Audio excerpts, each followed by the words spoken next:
तो आज हम लोग जानने वाले हैं प्रश्नावली 1.1 के क्वेश्चन नंबर 4 को।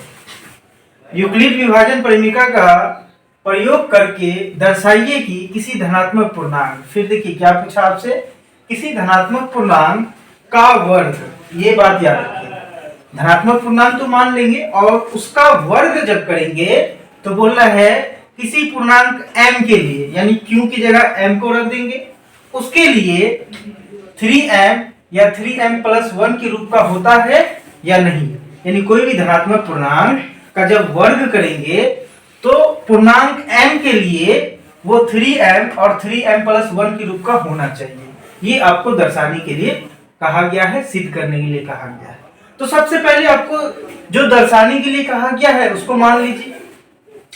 तो हम लोग लिखेंगे माना कि धनात्मक पूर्णांक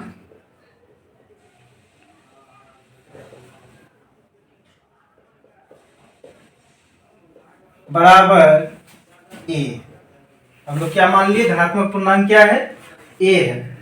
तो यूक्लिड विभाजन एल्गोरिथ्म से हम लोग जानते हैं कि a बराबर क्या होता है, तो bq प्लस r होता है, जहां r क्या होता है, वो 0 से बड़ा भी हो सकता है और 0 के बराबर भी हो सकता है, लेकिन b से क्या होता है, छोटा होता है। तो अब देखिए m पूर्णांक के लिए वो क्या हो जाता है, 3m और 3m प्लस 1। तो ये देखिए bq, यानी ये इसी फॉर्म में है ना, bq प्लस r के फॉर्म में। तो b का मान यहाँ क्या दिया हुआ है, 3 दिया हुआ है। तो आप लोग क्या लिख सकते हैं, a बराबर b की जगह क्या रख सकते हैं, 3 और q प्लस r। अब इससे क्या पता चल रहा है कि जब b का मान 3 है तो r का मान क्या होगा, b से छोटा होगा। तो आप लोग क्या लिख सकते हैं यहाँ पे, r बराबर, तो r का मान हो जाएगा 0, 1 और 2। ठीक है।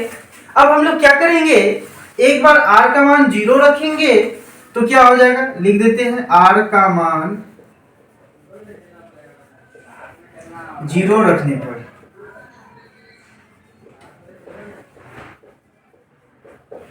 जब r का मान 0 रखेंगे हम लोग तो क्या हो जाएगा, a बराबर 3q प्लस क्या हो जाएगा, r का मान 0 रख रहे हैं तो 0 हो जाएगा। अब देखिए इसको क्या लिख सकते हैं आप, a बराबर 3q, क्योंकि 0 किसी में जोड़ते हैं तो वही संख्या रहता है।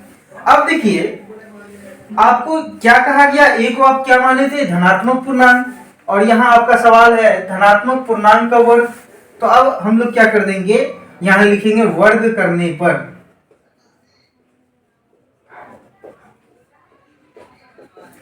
तो जब इसका वर्ग कीजिएगा तो आप इसको क्या लिख सकते हैं, a बराबर 3 का स्क्वायर कितना होता है, 9।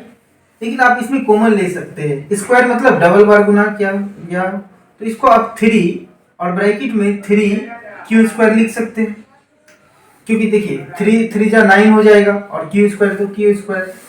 तो अब क्या कीजिएगा कि ये गुना के फॉर्म में है, तो यहाँ पे आप लिख दीजिएगा कि माना कि m बराबर 3q स्क्वायर। तो 3q स्क्वायर को हम लोग क्या मान लिए, m मान लिए। तो a बराबर क्या लिख सकते हैं, 3m। तो ये देखिए एक हम लोग का सिद्ध हो गया कि कोई भी धनात्मक पूर्णांक अगर उसका वर्ग करे तो 3m के रूप में आ सकता है। तो ये आपका एक आंसर निकल गया। अब हम लोग जो है एक बार r का मान क्या रखेंगे, 1 रख करके देखेंगे। अब देखिए r का मान 1 रखने पे, r का मान 1 रखते हैं तो फॉर्मूला क्या है, a बराबर bq प्लस r। a बराबर b का मान आपको दिया हुआ है 3, q है तो q, प्लस r का मान कितना दिया हुआ है, 1। तो ये तो धनात्मक पूर्णांक हुआ, इसका आपका क्या बोला है, वर्ग। तो आप देखिए यहां लिख देंगे वर्ग करने पर,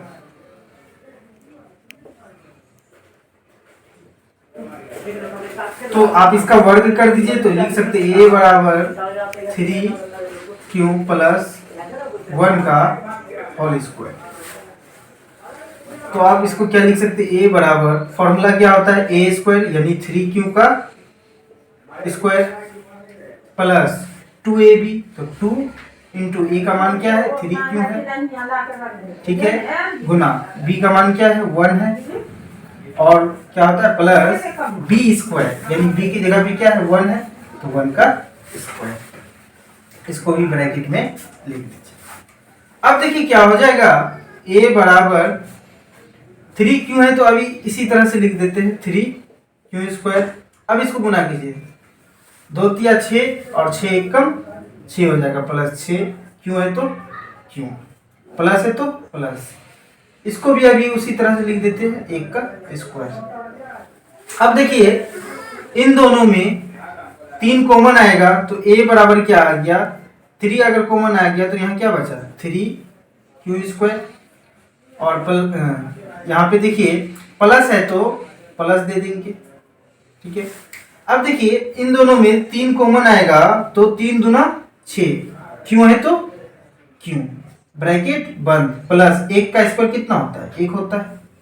अब देखिए 3 के साथ ये गुना में है तो 3 के साथ कौन गुना में होता है, q गुना में होता है, यानी b के साथ क्या गुना में होता है q गुना में होता है, तो इसको हम लोग m मान लेंगे, तो यहाँ लिख देंगे m बराबर 3q स्क्वायर प्लस 2q। तो देखिए इतना की जगह में हम लोग क्या लिख सकते हैं m लिख सकते हैं, तो आपका क्या आ जाएगा a बराबर 3m प्लस 1। तो ये आपका सिद्ध हो गया कि धनात्मक पूर्णांक का जो वर्ग होता है वो 3m और 3m प्लस 1 के रूप में होता है।